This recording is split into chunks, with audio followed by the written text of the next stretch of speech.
राजा रिपुदमन बहादुर उत्तरीय ध्रुव को जीत कर, यानी कि उत्तरीय ध्रुव को जीत कर या उत्तरीय ध्रुव की यात्रा करके यूरोप के नगरों से बधाइयाँ लेते हुए भारत आ रहे हैं। दोस्तों, मैं आज आपको ध्रुव यात्रा के ऊपर कहानी सुनाऊंगी। जो राजा रिपुदमन हैं वो उत्तरीय ध्रुव पर गए थे। वहाँ से उन्होंने यात्रा की सभी जगह की, उत्तरी ध्रुव की, और वो उत्तरी ध्रुव को जीत करके यूरोप के नगर से निकलते हुए आ रहे थे। यूरोप के जो नगर थे वहाँ के जितने भी लोग थे सारे लोग उन्हें बधाइयाँ दे रहे थे, क्योंकि वो जीत के आए थे। और वो कहाँ आ रहे थे? भारत। इस खबर को सभी समाचार पत्रों ने मुख्य पृष्ठ पर मोटे अक्षरों में प्रकाशित किया।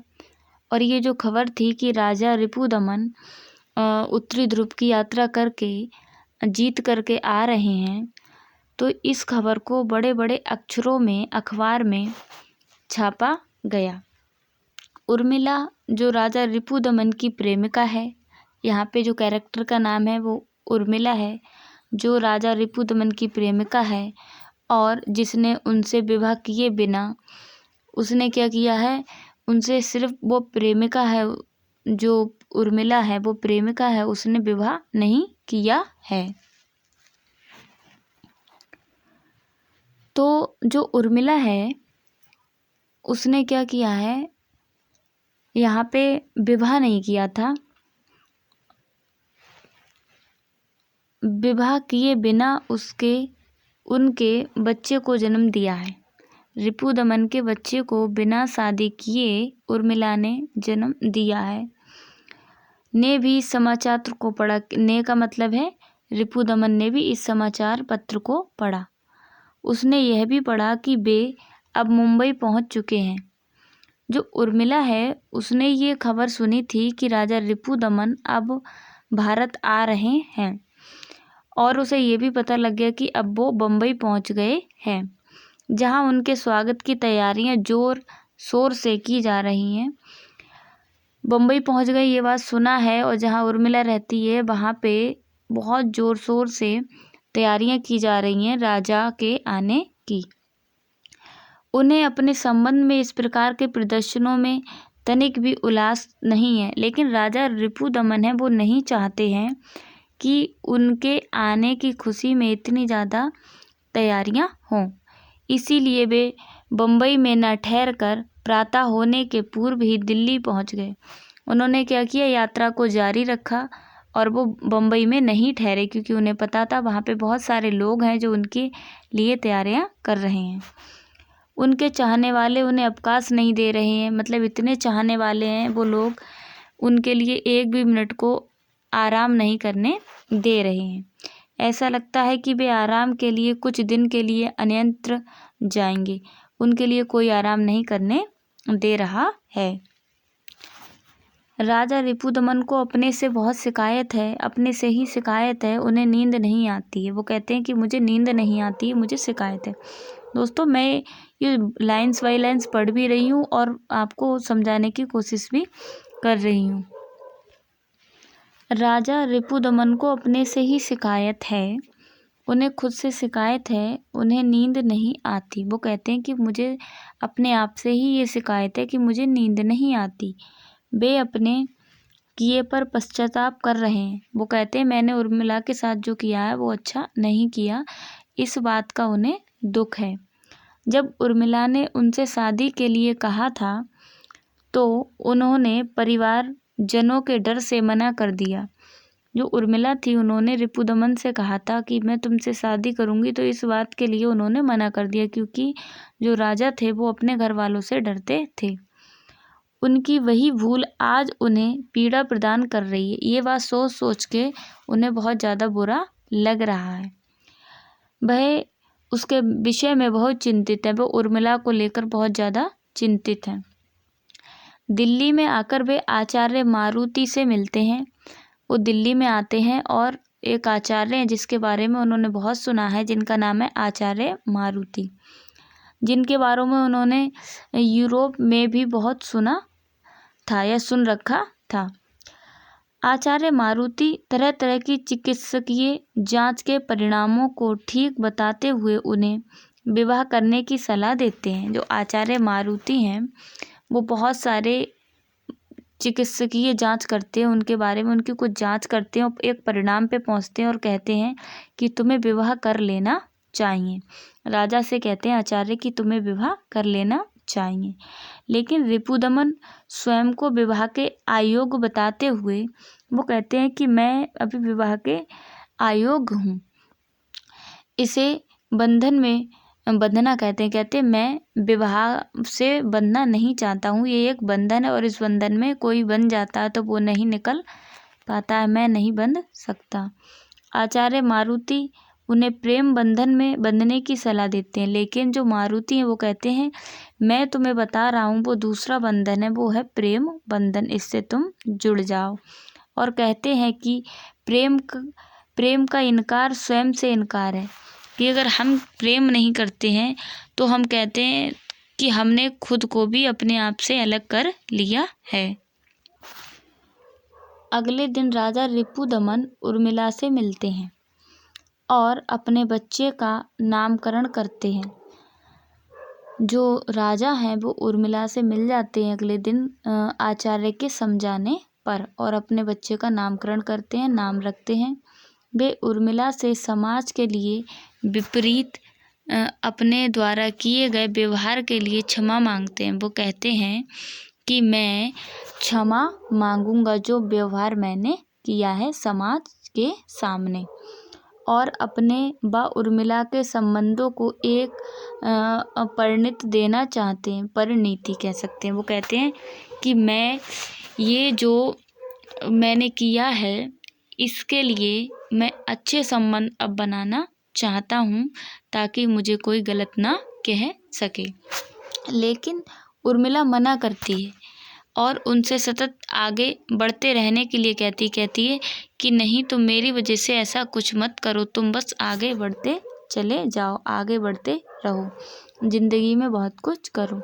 वह पुत्र की ओर दिखाती हुई कहती है, वह अपने पुत्र को दिखाती है और कहती है कि तुम मेरे ऋण से उऋण हो जाओ और मेरी ओर से आगामी गति के लिए मुक्त हो।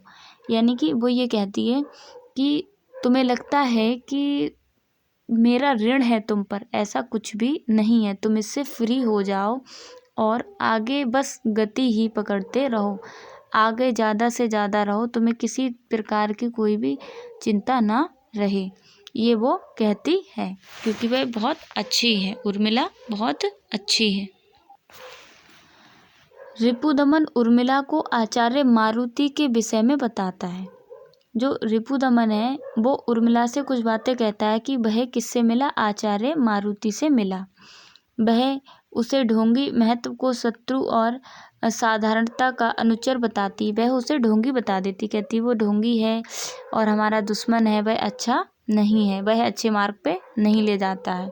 वह कहती है कि तुम्हारे लिए स्त्रियों की कमी नहीं है, राजा से कहती है कि तुम्हारे लिए स्त्रियों की कमी नहीं है, लेकिन मैं तुम्हारी प्रेमिका हूँ और तुम्हें सिद्धि तक पहुँचाना चाहती हूँ, यानी कि तुम जो चाहते हो वहाँ तक मैं तुम्हें पहुँचाना चाहती हूँ, जो कि मृत्यु के भी पार है। ऐसी चीज़ जो मृत्यु के भी पार हो वहाँ तक मैं तुम्हें पहुँचाना चाहती हूँ। वो कहती है कि जो आचार्य हैं वो ठीक नहीं है, तुम उनसे मत मिला करो, ये बातें वो कहती है। रिपुदमन आचार्य मारुति से मिलता है तथा उसे बताता है कि वह उर्मिला के साथ विवाह करके साथ में रहने के लिए तैयार था। जो राजा है वह कहता है कि आचार्य जी, मैं तो उर्मिला से मिला और मैं तैयार हूँ उसके साथ रहने के लिए, उससे शादी करने के लिए, लेकिन उसने मुझे ध्रुव यात्रा के लिए प्रेरित किया। वह कह रही है कि आप जाओ और ध्रुव यात्रा करके आओ, और कुछ मेरी स्वयं की इच्छा थी और मेरी भी इच्छा है कि मैं ध्रुव की यात्रा करने जाऊं। अब वह मुझे सिद्धि तक जाने के लिए प्रेरित कर रही है आचार्य मारुति स्वीकार करते हैं, कहते हैं ठीक है, वो कह रही है कि तुम जाओ, तो ये बात भी सही है कि उर्मिला उनकी ही पुत्री है। वह कहते हैं कि उर्मिला जो है वो उनकी ही पुत्री है, वे उसे विवाह के लिए समझाएंगे। कहती है वो भी, जो आचार्य कहते हैं वो ठीक कह रही है और वह मेरी ही पुत्री है, मैं उसे विवाह के लिए समझाऊंगा। जब उर्मिला आचार्य के बुलाने पर उनके पास जाती है, जो आचार्य होते हैं वह उर्मिला को बुलाते हैं और उर्मिला भी उनके पास जाती है, तो वे उससे विवाह के लिए कहते हैं। आचार्य कहते हैं कि तुम विवाह कर लो। वह कहती है कि शास्त्र से स्त्री को नहीं जाना जा सकता, उसे तो सिर्फ प्रेम से जाना जा सकता है। कि तुम चाहो कि तुम शास्त्री हो, तुम्हें वो शास्त्रों का ज्ञान है, उससे स्त्री को तुम नहीं जान पाओगे। सिर्फ प्रेम ही है जिससे स्त्री को जाना जा सकता है। वे उसे रिपुदमन से विवाह के लिए समझाते हैं। मारुति कहते हैं कि तुम शादी कर लो रिपुदमन से, लेकिन वह नहीं मानती है। वह स्पष्ट कहती हैं कि मुक्ति का पथ अकेले का है, कि अगर किसी को मुक्त होना है तो अकेले ही होना पड़ता है, किसी को आगे बढ़ना है तो अकेले ही होना पड़ेगा, अकेले ही जाना पड़ेगा। अंत में आचार्य उर्मिला के ऊपर इस रहस्यमय को प्रकट कर देते हैं कि वे ही उसके पिता। वो बताते हैं कि मैं ही तुम्हारा पिता हूँ, इस अभागिन को भूल जाइएगा। यह कहती हुई वह उनके पास से चली जाती, कहती है कि तुम मुझे भूल जाओ, मैं अभागन हूँ, मुझे भूल जाइए, और वहाँ से चली जाती है। लेकिन वो शादी के लिए तैयार नहीं होती है। रिपुदमन के पूछने पर उर्मिला बताती है कि वह आचार्य से मिल चुकी है। रिपुदमन जब उससे पूछता तो वह बताती है कि मैं उससे मिल चुकी हूँ। रिपुदमन उसके कहने पर दक्षिणी ध्रुव के सैटेलाइट द्वीप के लिए जहाज तय करते हैं, और जो राजा होते हैं वो क्या करते हैं, दक्षिणी ध्रुव के लिए कहते हैं कि मैं सैटेलाइट जो द्वीप है वहाँ के लिए जा रहा हूँ। तो जहाज को तय कर लेते हैं, जहाज को ले जाने के लिए। अब उर्मिला उनको रोकना चाहती है। उर्मिला कहती है कि अब मैं इन्हें रोक लूँ कैसे, ये चाहती है, लेकिन वह नहीं रुकते। वे चले जाते हैं। रिपुदमन की ध्रुव पर जाने की खबर पूरी दुनिया को ज्ञात हो जाती है। सारे लोगों को पता लग जाता है पूरी दुनिया में कि रिपुदमन वहाँ ध्रुव पर चले गए हैं। उर्मिला को भी अखबारों के माध्यम से सारी खबर ज्ञात होती रहती है, उसे भी पता लगता रहता है उनके बारे में, और वह इन्हीं कल्पनाओं में डूबी रहती है। तीसरे दिन के अखबार में उर्मिला राजा रिपुदमन की आत्महत्या की खबर का एक एक अंश पूरे ध्यान से पढ़ती है, और राजा की मृत्यु हो जाती है, यानी कि आत्महत्या, कोई उन्हें मार देता है, इसके बारे में बड़े बड़े अक्षरों में लिखा होता है, और वो बहुत ध्यान से पढ़ती है एक एक शब्द को। अखबार वालों ने एक पत्र भी छापा था जिसमें रिपुदमन ने स्वीकार किया था कि उनकी यह यात्रा नितांत व्यक्तिगत थी, जिसे सार्वजनिक किया गया। उन्होंने कहा मैंने ये यात्रा व्यक्तिगत की थी, लेकिन इसे लोगों में फैला दिया गया। मैं किसी से मिले आदेश और उसे दिए गए अपने वचन को पूरा नहीं कर पा रहा हूँ, कि मैंने किसी को वचन दिया है कि मैं ये यात्रा पूरी करूँगा, लेकिन मैं इसे पूरा नहीं कर पा रहा हूँ, इसलिए होशो हवास में अपना काम तमाम कर रहा हूँ।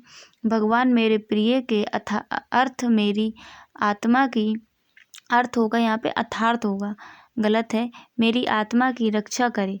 वह कहते हैं कि मैं अपना काम तमाम कर रहा हूँ। यही पर कहानी समाप्त हो जाती है। तो जो राजा है वो बहुत ज़्यादा परेशान हो जाता है, क्योंकि उसकी जो खबर है वो सब लोगों को बता दी जाती है। वो किसी तरह से, व्यक्तिगत का मतलब होता है अकेले ही यात्रा को तय करता है, और वो लोगों में फैला दी जाती है, इससे वह बहुत ज़्यादा दुखी हो जाता है।